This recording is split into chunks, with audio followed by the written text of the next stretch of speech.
ವರಮಹಾಲಕ್ಷ್ಮಿ ಹಬ್ಬ ಅಂದರೆ ಜೋರಾಗಿ ಅದ್ದೂರಿಯಾಗೆ ಮಾಡಬೇಕಾ? ಸಿಂಪಲಾಗೂ ಮಾಡ್ಕೋಬೋದು. ಇವತ್ತು ನಾನು ತೋರಿಸ್ತಾ ಇದ್ದೀನಿ ನಿಮಗೆ ಸಿಂಪಲಾಗಿ ಯಾವ ರೀತಿ ಮಾಡ್ಕೋಬೋದು ಅಂತ. ಬನ್ನಿ ಹೇಗೆ ಮಾಡೋದು ನೋಡೋಣ. ಮೊದಲನೇದಾಗಿ ಒಂದು ಪೀಠ ಹಾಕಬೇಕು. ಹಲ್ಗೆನಲ್ಲಿರೋದಾದರೂ ಸರಿ, ಒಂದು ಟೇಬಲ್ ಇತ್ತು ಅಂದರೂ ಸರಿ ಹಾಕ್ಕೊಂಡು ಅದ್ರ ಮೇಲೆ ಎಲ್ಲೋ ವೈಟು ರೆಡ್ಡು ಯಾವುದಾದ್ರೂ ಕಲರಲ್ಲಿ ಒಂದು ಬಟ್ಟೆನ ಹಾಕ್ಕೋಬೇಕು. ಹೊಸ ಬಟ್ಟೆ ಹಾಕ್ಕೊಳ್ಳಿ, ಇಲ್ಲ ಅಂದರೆ ದೇವ್ರಿಗೆ ಸಪ್ರೇಟಾಗಿ ನಾವು ಎತ್ತಿಟ್ಟಿರಬೇಕು ಆ ರೀತಿ ಬಟ್ಟೆನ ಹಾಕ್ಕೊಳ್ಳಿ. ಅದಾದ ನಂತರ ಲಕ್ಷ್ಮಿ ಫೋಟೋನ ಇಡಬೇಕಾಗುತ್ತೆ. ಲಕ್ಷ್ಮಿ, ಗಣೇಶ, ಸರಸ್ವತಿ ಇತ್ತು ಅಂದರೂ ಪರವಾಗಿಲ್ಲ, ಬರೀ ಲಕ್ಷ್ಮಿ ಒಂದೇ ಫೋಟೋ ಇತ್ತು ಅಂದರೂ ತೊಂದರೆ ಇಲ್ಲ. ಈಗ ಎಷ್ಟು ಹೂವು ಹಾಕಬೇಕು ಅನ್ನಿಸ್ತಿದೆಯೋ ನಿಮಗೆ ಅಷ್ಟು ಹೂವನ್ನ ಹಾಕಿ ಅಲಂಕಾರನ ಮಾಡ್ಕೊಳ್ಳಿ. ಅಂದರೆ ನಮ್ಮ ಶಕ್ತಿಗೆ ಅನುಸಾರವಾಗಿ ಎಷ್ಟಾಗುತ್ತೋ ಅಷ್ಟು ಹಾಕ್ಕೋಬೋದು. ಕಾಸಿಲ್ಲ ಅಂದ್ರೂ ಹೋಗಿ ಸಾಲ ಮಾಡ್ಕೊಂಬಂದು ಮಾಡಬೇಕು ಅಂತ ಏನೂ ಇಲ್ಲ. ಮನೆಯಲ್ಲಿರೋವಂಥದ್ದನ್ನೇ ಇಟ್ಟು ನಾವು ಭಕ್ತಿಯಿಂದ ಪೂಜೆ ಮಾಡಿಕೊಂಡ್ರೆ ಸಾಕು.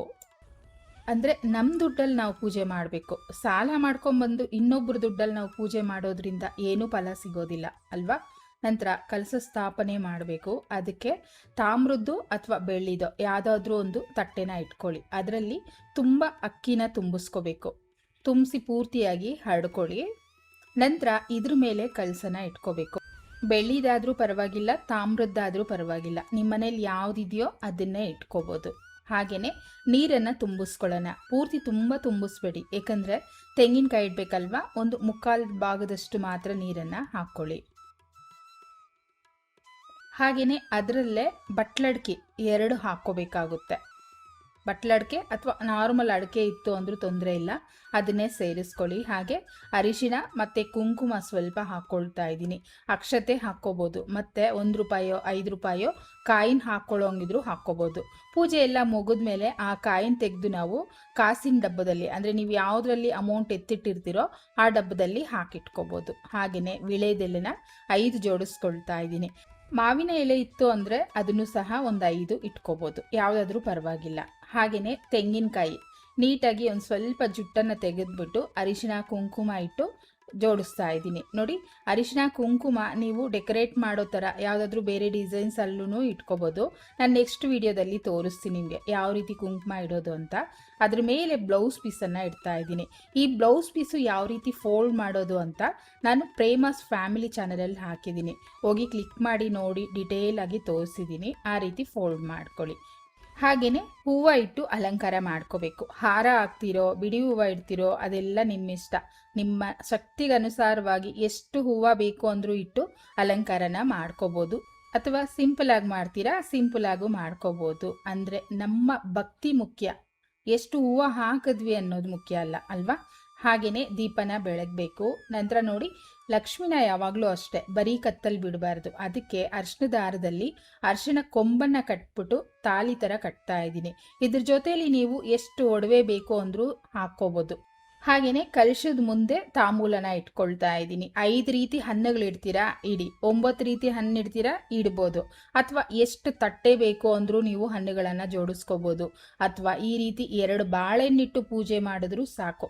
ನಾನು 2 ಬಾಳೆಹಣ್ಣು, 1 ಮೂಸಂಬಿ ಇಡ್ತಾ ಇದ್ದೀನಿ. ಪ್ರಸಾದಕ್ಕೆ ಹಬ್ಬ ಅಂದರೆ ಏನಾದರೂ ಒಂದು ಮನೇಲಿ ಮಾಡೇ ಮಾಡ್ತೀವಲ್ವಾ. ಸಾಮಾನ್ಯವಾಗಿ ಒಬ್ಬಟ್ಟು ಮಾಡ್ತೀವಿ, ಇಲ್ಲ ಅಂದರೆ ಪಾಯಸ ಮಾಡ್ತೀವಿ. ನಾನು ವಿಡಿಯೋಗೋಸ್ಕರ ಮಾಡ್ತಾ ಇರೋದ್ರಿಂದ ಬಾಳೆಹಣ್ಣು ಮತ್ತು ಸಕ್ಕರೆ ಹಾಕಿ ಇಟ್ಟಿದ್ದೀನಿ.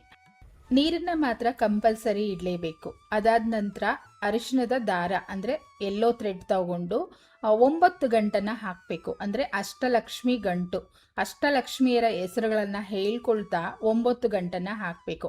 ನೀವು ಮನೇಲಿ ಎಷ್ಟು ಜನ ಇದ್ದೀರೋ ಅಷ್ಟು ದಾರನ ಈ ರೀತಿ ರೆಡಿ ಮಾಡಿ ಇಟ್ಕೊಳ್ಳಿ. ನೋಡಿ, ನಾನು ಒಂದೇ ಒಂದು ಹಾಕಿ ನಿಮಗೆ ತೋರಿಸ್ತಾ ಇದ್ದೀನಿ. 9 ಗಂಟು ದೇವ್ರನ್ನ ನೆನೆಸ್ಕೊಳ್ತಾ ಹಾಕೋಬೇಕಾಗುತ್ತೆ. ಏನಕ್ಕೆ ಅಂದರೆ ಇದು ನಾವು ಕೈಗೆ ಕಟ್ಕೋಬೇಕು. ಒಬ್ಬೊಬ್ಬರ ಮನೇಲಿ ಅರಿಶಿಣದ ಕೊಂಬು ಕಟ್ಕೊಳ್ತಾರೆ, ಮತ್ತು ಆ ದಾರಕ್ಕೆ ಹೂವು ಹಾಕ್ಬಿಟ್ಟು ಕಟ್ಕೊಳ್ತಾರೆ.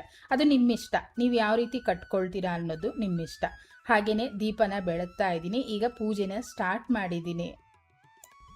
ಅದಕ್ಕೂ ಮುಂಚೆ ಮೊದಲು ನಾವು ದಾರನ ಕೈಗೆ ಕಟ್ಕೊಳ್ಳೋಣ. ಮದುವೆ ಆಗದಿರ ಇರೋರಾದರೆ ಅಪ್ಪ ಅಮ್ಮ ಕಟ್ಬೋದು, ಮದುವೆ ಆಗಿರೋರಾದರೆ ಗಂಡ, ಅದು ಇಲ್ಲ ಅಂದರೆ ಮಕ್ಕಳು ಕಟ್ಬೋದು, ತೊಂದರೆ ಇಲ್ಲ. ಈ ರೀತಿ ಕಟ್ಕೊಂಡ ನಂತರ ನಾವು ದೇವ್ರನ್ನ ಮನೆಗೆ ಕರಿಬೇಕು ಮೊದಲು ಅಲ್ವಾ. ಅದಕ್ಕೆ ಓಂ ಗಂ ಗಣಪತಿ ಏನ್ ನಮಃ ಅಂತ ಹೇಳ್ಕೊಳ್ಳಿ 3 ಸಲ. ಅದಾದ ನಂತರ ಓಂ ಶ್ರೀ ವರಲಕ್ಷ್ಮಿ ಏನ್ ನಮಃ ಆವಾಹಯಾಮಿ, ಸ್ಥಾಪಯಾಮಿ, ಪೂಜೆಯಾಮಿ ಅಂತ ಹೇಳ್ಕೊಳ್ತಾ ದೇವರನ್ನ ನಮಸ್ಕಾರ ಮಾಡ್ಕೊಳ್ಳಿ. ಹಾಗೆಯೇ ಕಡ್ಡಿ, ಕರ್ಪೂರ, ತೆಂಗಿನಕಾಯಿ ಯಾವ ರೀತಿ ನಿಮ್ಮ ಮನೇಲಿ ನೀವು ಪೂಜೆ ಮಾಡ್ತೀರೋ ಆ ರೀತಿ ಮಾಡ್ಕೋಬೋದು. ನಾನು ಕಡ್ಡಿ ಹಚ್ಬಿಟ್ಟು ತೆಂಗಿನಕಾಯಿ ಹೊಡೆದು ನಂತರ ಕರ್ಪೂರ ಬೆಳಗ್ತಾ ಇದ್ದೀನಿ. ಹಾಗೆ ನೀವು ತುಪ್ಪದ ಬತ್ತಿ ಹಚ್ಚೋಂಗಿದ್ರೂ ಹಚ್ಕೋಬೋದು.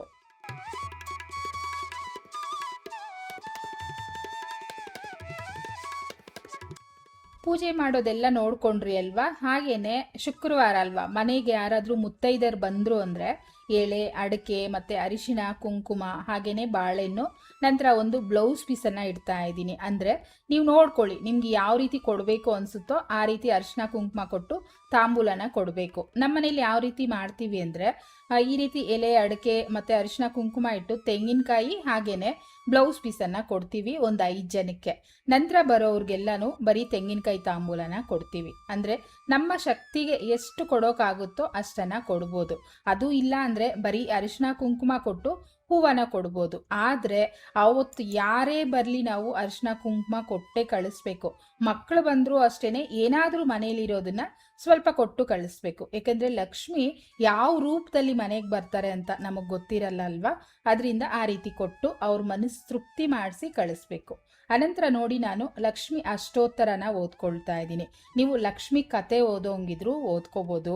ಹಾಗೆಯೇ ಓಂ ಶ್ರೀ ಮಹಾಲಕ್ಷ್ಮಿಯೇ ನಮಃ ಅಂತ ಒಂದು 108 ಬಾರಿ ಹೇಳ್ಕೊಳ್ತೀನಿ ಅಂದರೂ ಹೇಳ್ಕೊಬೋದು.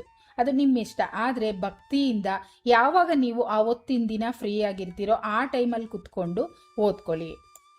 ಅಂದರೆ ವರಮಹಾಲಕ್ಷ್ಮಿ ಹಬ್ಬ ಅಂದರೆ ಬೆಳಗ್ಗೆಯಿಂದ ರಾತ್ರಿವರೆಗೂ ದೇವ್ರನ್ನೇ ನೆನೆಸ್ಕೊಂಡಿರ್ತೀವಲ್ವ. ಹೇಗಿದ್ರೂ ಯಾವ ಟೈಮಲ್ಲಿ ಫ್ರೀ ಆಗುತ್ತೋ ಆ ಟೈಮಲ್ಲಿ ಕುತ್ಕೊಂಡು ಆರಾಮಾಗಿ ದೇವ್ರನ್ನ ನೆನೆಸ್ಕೊಳ್ಳಿ. ಲಾಸ್ಟಲ್ಲಿ ಅರಿಶಿನ ಕುಂಕುಮ ತಾಲಿಗೆ ಇಟ್ಟು ನಂತರ ನಾವು ಕುಂಕುಮ ಇಟ್ಕೊಂಡು ಹೂವನ್ನು ಮುಡ್ಕೋಬೇಕು. ಹಾಗೆಯೇ ಬರೋರ್ಗು ಅರಿಶಿನ ಕುಂಕುಮನ ಕೊಡಬೇಕಾಗುತ್ತೆ. ಇಷ್ಟು ಸಿಂಪಲಾಗಿ ಮಾಡ್ಕೋಬೋದು ವರಮಹಾಲಕ್ಷ್ಮಿ ಹಬ್ಬನ. ಜೋರಾಗಿ ಅದ್ಧೂರಿಯಾಗಿ ಮಾಡಿದ್ರೇ ನಿಮ್ಮ ಮನೆಗೆ ಬರ್ತೀನಿ ಅಂತ ಲಕ್ಷ್ಮಿ ಹೇಳಲಿಲ್ಲ. ನಮ್ಗೆ ಯಾವ ರೀತಿ ಮಾಡಬೇಕು ಅನಿಸುತ್ತೋ ಆ ರೀತಿ ಮಾಡಿಕೊಂಡ್ರೂ ಆಯಿತು.